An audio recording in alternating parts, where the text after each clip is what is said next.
এই দুপুরে রান্না করব কাঁচা কলা, পেঁপে, আলু, কাতলা মাছ দিয়ে ঝোল। যে মাছটা এখনো ধোয়া হয়নি, মাছটা ধুচ্ছি।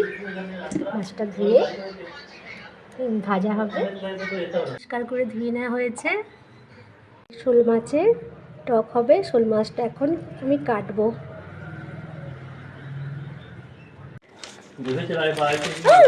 তোমার কি লাফাচ্ছে?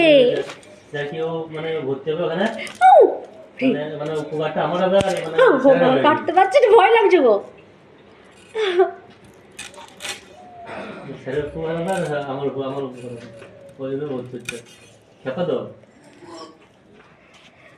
কাটাই যাচ্ছে না। অবশেষে মাছটা কাটা হলো। কি লাফাচ্ছিল মাছটা। মাছ ভাজতে শুরু করে দিয়েছি। এই যে মাছ ভাজা হচ্ছে, কাতলা মাছটা ভাজছি। তারপরে শোল মাছটা ভাজবো টকের জন্য।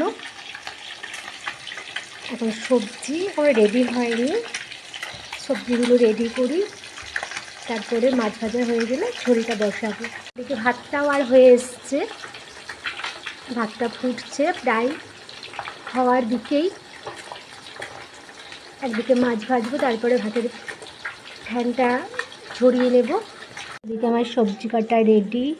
এই যে পেঁপে, কাঁচা কলা, কাঁচা লঙ্কা, আদা, কাঁচা লঙ্কা আদা বেটে দেবো। হ্যাঁ, জিরে আদা দিয়ে রান্না করব ঝোলটা। আর এদিকে এই যে আলু, সবজি কাটা রেডি হয়ে গেছে। এই যে মাছটা এখন ভাজা হচ্ছে। এদিকে সে মাছ ভাজা কমপ্লিট হয়ে গেছে। আর এদিকে সবজিও কষাকুড়ি করে দিয়েছি মাছের ঝোলটা বসাবার জন্য। সবজি ভাজা হয়ে গেলে মাছের ঝোলটাকে বসিয়ে দেবো। এই যে আমার রান্না কমপ্লিট।